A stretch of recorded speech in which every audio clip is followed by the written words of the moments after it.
adresser cette prière à toute la nation congolaise. Les ténèbres ne régneront pas toujours. Bienvenue sur le béton de la République, la chaîne qui défend la vérité, la justice et la souveraineté.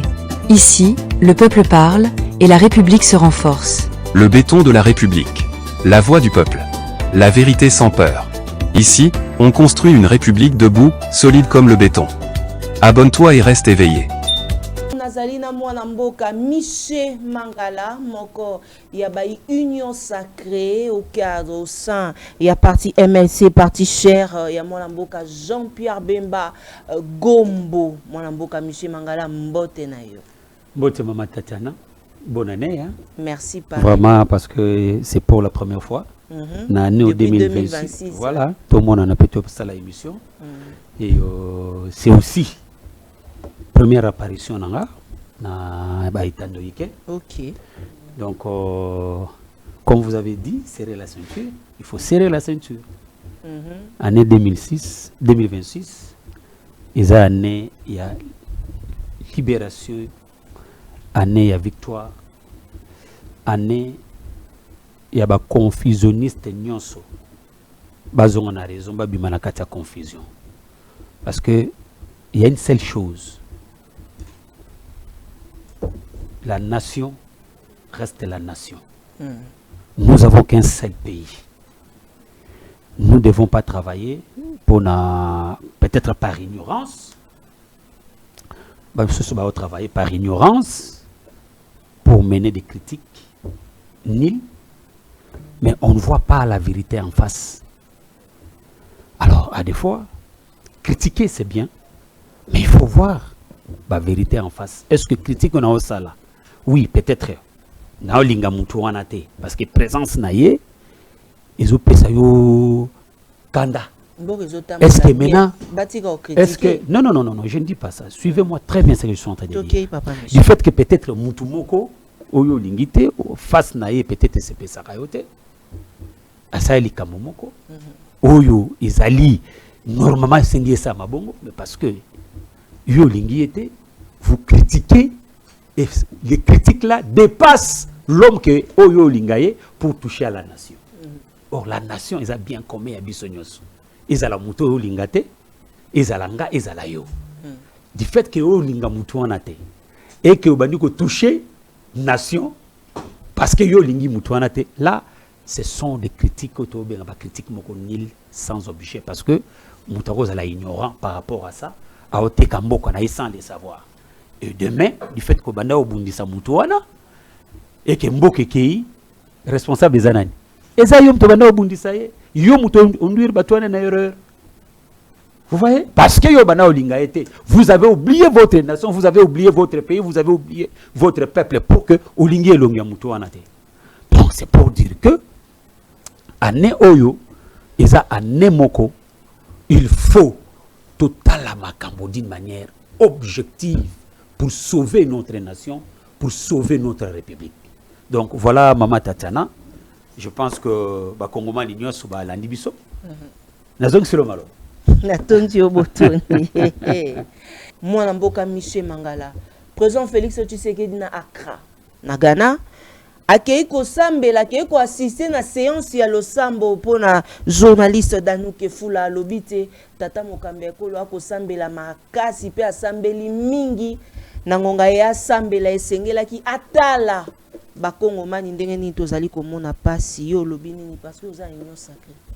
Un bon chrétien, celui qui craint Dieu, celui que Dieu reconnaît, celui qui a l'amour de Dieu. Je pense il faut reconnaître d'abord d'où il vient. Parce que si le David de la République, Félix Antoine Tshisekedi Tshilombo, est là comme président, ce n'est pas par ses propres forces. Et source, naïe, c'est Dieu. Félix Antoine Tshisekedi, le David de la République, Avandi na milliers à Balou. Régime Nabango, l'homme de 8 minutes. 8 secondes. Je vais revenir sur ça.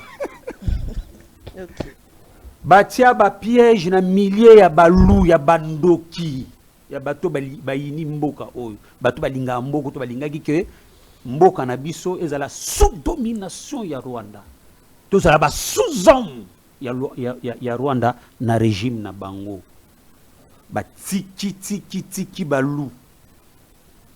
Mais Félix Antoine Tshisekedi Tshilombo, le David de la République, du fait qu'il a un Dieu puissant, que le maître de toutes les intelligences, Tilelo, 8 secondes na bango, atika ko comprendre te, neni ni batu na nyonso o ya tchaki piège, ba ko kangama. Neni ni ba dérouler, ba na bango nyonso, c'est pour dire que il a une force suprême qui est Dieu. C'est pourquoi, en tout moment, il faut reconnaître Nzambe wana mutao batelaye. Vous savez, mission de David. David a éliminé Goliath. Le quoi bango. Yango moni 8 secondes. A comme qu'on regretté Congo. Congo est comme si un milliardaire. Dans 8 secondes, 8 secondes a regretté. Au moins, t'as autant la mokili. A regretté Congo. Ah, elo ni sila ngana bana kuboma ba congolais. Elo ni tinda kingai na koti sabatoyo na teka une partie ya est nanga. Goliath. Goma, Bukavu. Siko Goliath ne mutate. Ah, Goliath wana te. Wa Goliath ne. Goliath Kabila te. Oyebi yango te. Yango mona kumi ya telemi, agomo otala Congo na musika o regretter. Congo est comme si multimilliardaire. Congo est payé bandako partout dans le monde. Congo est payé valeur. Yango bango, ba comment mona ko la nzambe te il est rien. Le Dieu suprême au Félix à reconnaître. Hein? Agnataye. C'est pas Félix. C'est pas Félix. C'est pas Félix. C'est pas Félix. Mais c'est le Dieu de Félix. Yango mona bien reconnaissant. Pona ya na mokili eza yé.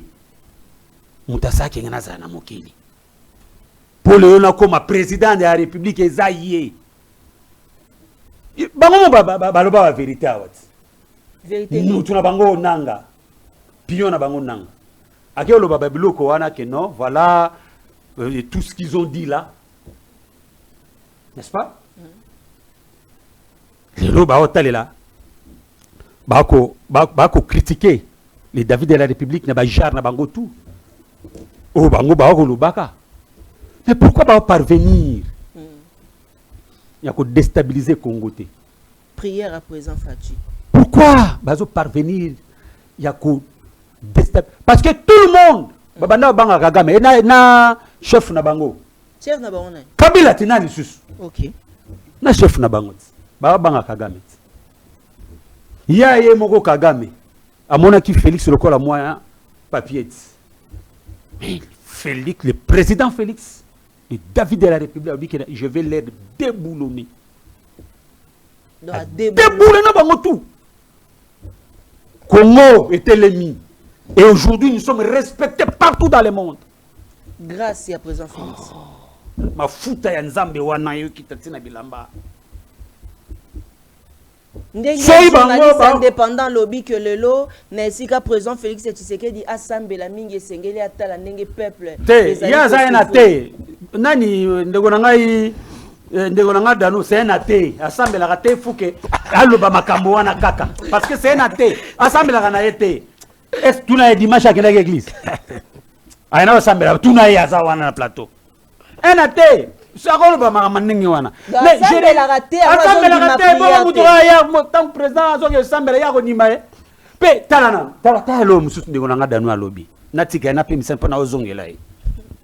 Ndeko nanga dani alobi. Yo elo mo azoloba alobi. Batu nyonso président Félix Tshisekedi anoma baza ba incompétent. Oh! Ndeko danu na seki. Akosi. Akosi ko? Bango babomi. Babomi mboko yo. Congo n'existait pas. Bino siko bosali. Ndeko mama Tatiana zala kimia nazozo. OK, to kala ngonga. Ah, pesa ki danu ngonga. Tinga pe. Si na o calculer les bino nyonso. Sikanga na nuna mama zo minute. Bango babomi. Bango.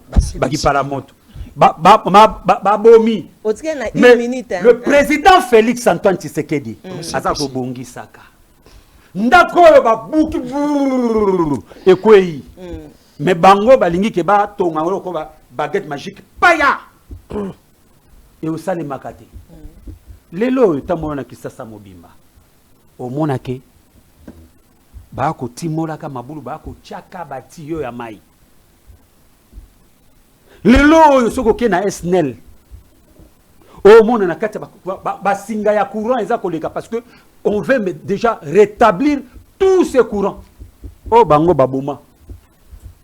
Le président Félix Antoine Tshisekedi Tshilombo fait face à la guerre, na effort à guerre.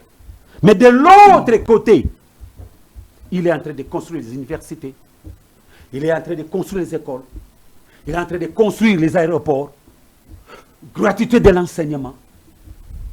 Écoutez, dans quel pays, dans quel monde que nous sommes? On ne paramoto, on ne danu kefula. Bakuba makambo baoloba. Même peuple congolais au bilubo kanake, bilubo kanisa baoloba, ba mo bilubo. Oh, mais bato baoloba ni. Merci beaucoup. Parce que ba ko mona différence ya makambo bilubo oloba. Maman pardon. Ba lobiawa oh ba fonctionnaire nanu, ba futamité. Non, faut pas dire ça. Les fonctionnaires bazana ko futamaka. Mais ezali na un groupe, il y a ce petit ministère, monsieur, sous moi, 3, 4, 5 ministères. Et d'ailleurs, je crois, je vous annonce, d'ici les 20, salaire na bango. Pourquoi? Pourquoi? Il y a eu des contraintes. Dans tous les gestions dans le monde. Même en France, si bateau balanda information. Gilet blé, si c'est le gilet blé. Bazaki n'a retard à paiement. Merci. Donc, cela ne signifie pas que ce qui retard à paiement et salémi, que les gens sont incompétents. Très bien. Non. Merci. Ça peut arriver. Même le régime na Bangoba qui parle à moto. Nous avons connu des retards à paiement. Existant.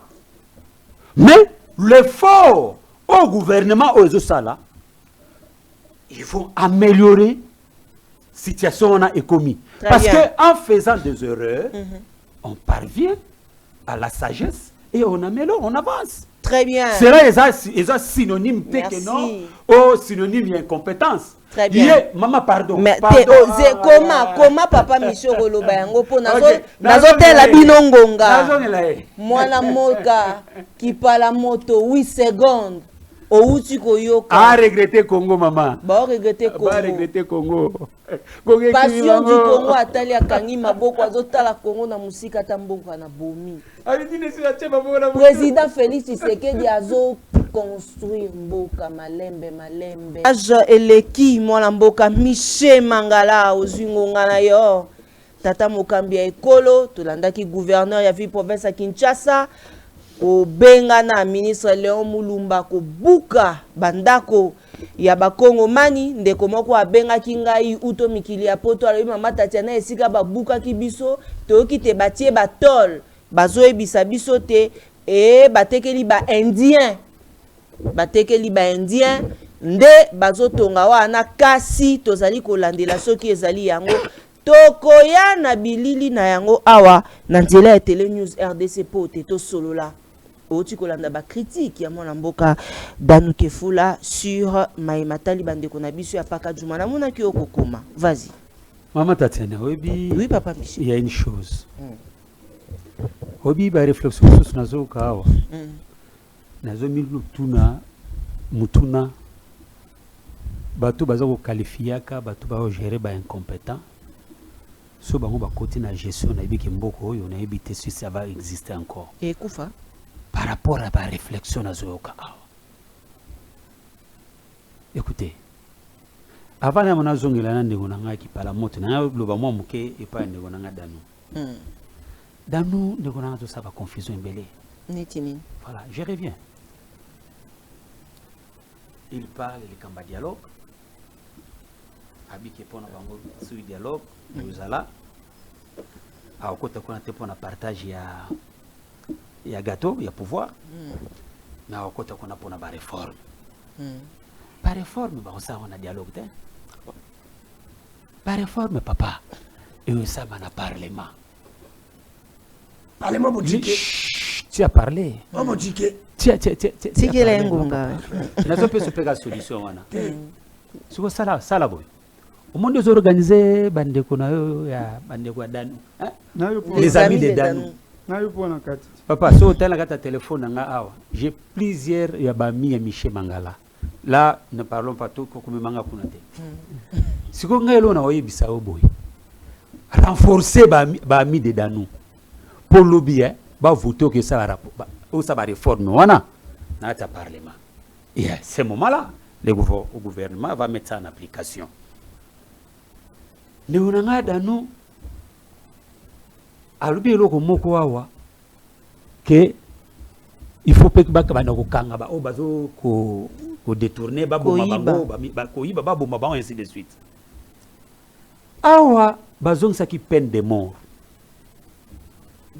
Ceux qui muta salim beba ndenge Kabila ko boma kuna na est na nanga ba appliquer peine de mort. Kaka Danou mutazaki mutali boso ya hotel mela yango.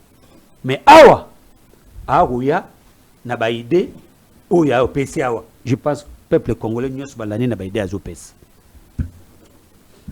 Nazongela na ndeko na ngai pe na kozongela Danou. Nazongela na epa ndeko malebete. Nazongela na ndeko na ngai kipala moto. Ndeko kipala moto alobi ke ba réseaux sociaux mobimba ezaki ka kombo ya Kabila. Oh baboma Kabila na kati ba réseaux sociaux. Ndeko yo okosa nani?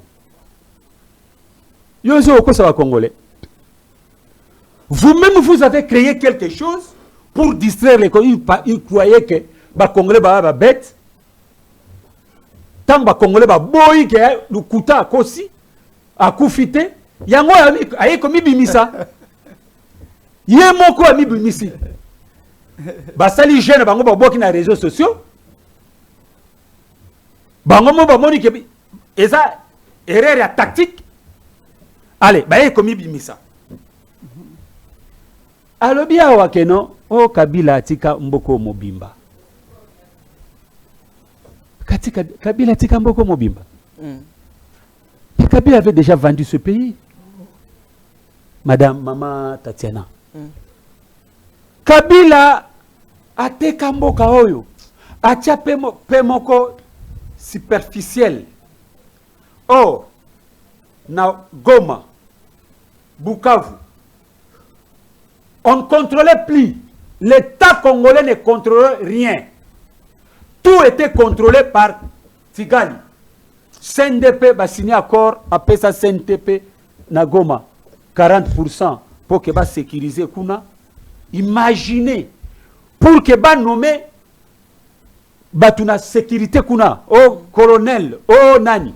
Il faut Kagame un peu ça a accepté. Est-ce que vous imaginez ça? Ce qui était nommé te, ce baboy Kagame aboy ba ko kuna te. Donc vous voulez dire que mboka oyo ezaki na maboko na biso? Sur le plan économique, vous ne contrôlez rien. Sur le plan sécurité, vous ne contrôlez rien. La paix que le David de la République Félix-Antoine Tshisekedi devait donner dans ce pays est la paix durable et définitive. Au bout de qui on a paix superficielle, il y a Lambo, ce bois qui maille pour et Panzani. Parce que armée, il y a Kagame contrôlé là-bas. Bah, service à sécurité à Kagame contrôlé là-bas. Vous ne pouvez pas venir parler de la paix ici parce que Kabila n'a pas laissé la paix en République démocratique du Congo, mon frère. Tous sont un peu sérieux. Alors, bah, parce que moi j'appelle Félix Antoine Tshisekedi de David de la République. Lui il vient pour que Zouango que mama dit mama. Ce qui mama dit mama peut-être le bien on a simananga. Parce que quand moi j'ai quitté l'opposition, première émission dans la Nabenga Félix David de la République, Malembe, Zaki Miet. Obanga. Ozama tchatchawa, o Michel Mangala, o Zoango, parce que vous avez argumenté. O beta ma fimbo. Si yo quitte non opposition. Non, qu'elle est pété. Quand j'avais quitté l'opposition, maman pardon. Yo quitté l'opposition pour mon qui est Marambesili. Mama wana to ke magamusi solo ya banga to soma solo la to solo. OK. Tena le verana no na beta na ba mbata na plateau azuzo ba mbata ya bien. Vas-y. Voilà. Benda pe matoi. Ato benda ma ba matoi. Ah benda mana benda ma. Très Quand bien. j'avais quitté l'opposition, j'ai appelé le président de la République Félix Antoine Tshisekedi Tshilombo le David. Parce que j'avais compris que azana mission ya ko éliminer Goliath. Otutunanga sokina omoni nini wana ana mandat de na mission tangi yango omoni ba version wana histoire ya David izana mutu wa Papa Miché ana mandat de mission non azana mission azana mandat parce que tu ne peux pas avoir kozanga mission te sans kozala na mandat. D'abord mandat oyo ba pesiye peuple congolais a pesiye nde nzambe aye na mission abakisi yango azako déboulonner ba Goliath. Kota pe dossier voilà. Pas Kajuma. Yango na zokota mama na sisanano. Il parlait à ba fonctionnaire que non parce que quelques ministères bazu retard il y a 1 mois. Mais Kabila, votre chef que vous soutenez jusqu'aujourd'hui, Atika Lako pendant 24 mois sans payer. Est-ce que vous vous souvenez? 24 mois. Ça, ce n'est pas la méchanceté. Vraiment. Alors, papa, vous n'avez pas de leçons à donner aux gens. Laissez-nous corriger les choses. Là, vous avez échoué lamentablement. Lamentablement, je dis bien. Oh, Néoranga. Kala. Nepsolo, mon peuple congolais, si vous comprenez, vous que Kabila va distraire bango. Et aujourd'hui, babani au monde makambo clair, ba ikaye bani okoya. Hein? Et bani okoya maintenant ba congolais, ba comme au monde clair. Que Félix, c'est l'homme que Dieu a envoyé pour qu'il abimisa mboko na kati ya libulu. Oyo Kabila atika biso. Yango moni que président Félix est reconnaissant et pas nzambe na epona makasi ne mo okokati. Mais avec Dieu, avec la force de Dieu, yango zo mona que partout à Zokendaka, ce sont le pasteur eux-mêmes qui cherchent à prier pour lui. Parce qu'on trouve à lui étoile moko evandi katinae. Maman, likamba pa kajuma. Omoni biso to defanda kaba kongomani. So mabe ali na oloba mabe ali. So pe malamu ali na oloba malamu ali. Oui. Parce que les Cambouanais, même les lotés, déloger, tu n'as pas Kadjuma. À l'époque de Kabila même, pesa banko bambongo pour que babima. Même à l'époque où pesa banko bambongo pour que babima. Natanga Félix peut pesa bango pour que babima.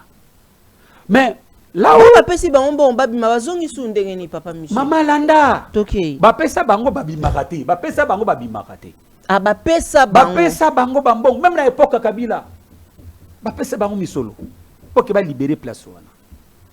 Et place wana batongi na barai, c'est trop dangereux. Awa banzele ba train et kozonga pour ba train urbain même ezokota banjo wana peut-être ça elo que ça na maboko bato eko ça l'accident eko créer ba scandale. Il fallait batona balon. Mais procédure nde ya esaleli yango là où nous condamnons. Moi personnellement. Okay. Parce que avant de passer dans tel acte, il fallait d'abord prendre ma précaution. Yakuluka babongisela bango ati batil bango ata bandako ya manzanza bazo sala bango na kamubutu batongeli ba militaire bandako ba manzanza wana en attendant jusqu'à ce que baya ko construire bango bandako ya malonga. Mais on a précipité na ko casser. Et l'IEP ezalité, quand même, nous devons être humains. Là, ezali erreur, il y a procédure. Il faut dire des choses vraies. Ok. Maman, ngana défenseur de la population, Michel Mangala. Je défends ma population partout. Très bien. Mais il y a erreur, il y a procédure. Tout ça, il y a mon côté. Merci beaucoup. Mais néanmoins, madame, bande qu'on a biso sengel que ba libérer et si kawana. Parce que ba train eza ko zonga régime ya tata mokonzi ekolo Félix Antoine Tshisekedi Tshilombo le David de la République bazali na kobongi saka oyo bango baboma est-ce que na époque ya Kabila ba train banda osala lisusu azui yango a privatiser yango a komisi yango babiloko na ye ba bien privé na ye comme si tanga utaki na rébellion ayaki na ba bien wana. Merci beaucoup papa. Ba bien ya l'état bazui yango ba komisi yango ya bango. Très bien. To peut saper maloba na madame je termine pour dire que Negonanga qui parle moto avant que aloba il faut balololo le mona deux fois. Très bien. Merci beaucoup bandeko bazokomela biso. Une minute c'est beaucoup laisse-moi. Vas-y. Ba lever batuna bango. Ba lever batuna bango ta. Prince Penge, Nico Mayengele, Maman Chantal, Alain Bolodjoa. Et d'ailleurs Alain Bolodjoa critique farouchement. Yo mona bakay bakangi bango. Non. Pourquoi batie batuna bango maboko? Ce sont les gens qui se complotaient. Ils vont toucher sûreté de l'État. N'est-ce pas? Ils vont toucher sûreté de l'État. Et là, c'est le service qui doit faire le travail. Prince Pengaza qui a agressé hier. Bien sûr, mais on ne l'a pas arrêté. Ça, c'est l'agression, entre guillemets, l'agression. Si c'était l'agression, peut-être les gens, les immers des gens qui ont fait ça. Mais on parle des arrestations. Très bien. Ça, c'est de un. De deux, je comprends mon frère qui a dit, peut-être Azali stressé, na makamundenge s'est passé, mais en réalité, Kabila avait donné, maintenant je dis la vérité parce que je n'avais pas voulu qu'il y ait un côté à la ligne. Kabila avait remis les $300 à chaque famille. 300 $300. Ok. Mais le gouvernement en place ont remis de l'argent $1000. S'il vous plaît. Voilà. Écoutez, s'il vous plaît. Une minute, s'il vous plaît. Vas-y, vous savez, madame, on dit que bazo fungola barabara moko tout autour ya Kalamu, comment, mayoyo, moni prince le kamatete, pont oya matete wana, mi pensiona nyos ba fungola barabara, on a remis de l'argent dans chaque maison et ils sont en train de construire. Batouapaka Djouma a été remboursé, très bien. Peut-être Ndekoana. Aza peut-être une information. Merci beaucoup. Mais ici, entre moi et qui parle à moto, ce n'est pas moi qui est en train de mentir.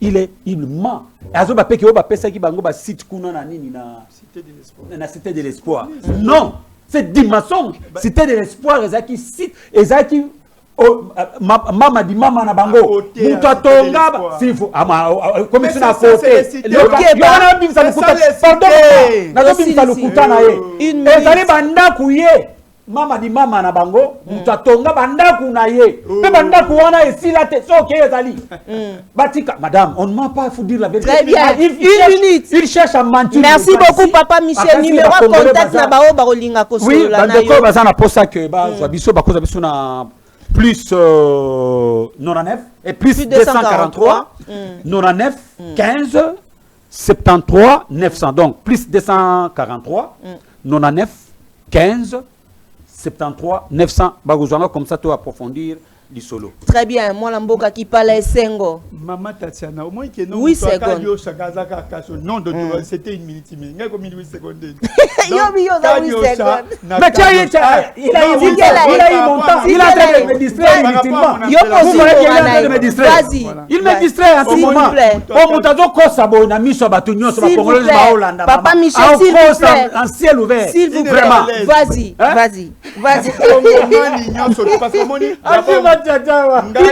nga naza moto akingabwa ya kobeta lisolo paka juma koleka nga moko te nga naza moto akingabwa koza kingabwa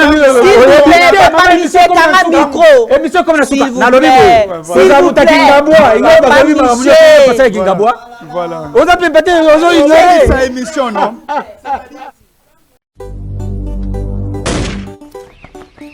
Adressez cette prière à toute la nation congolaise. Les ténèbres ne régneront pas toujours. Bienvenue sur le béton de la République.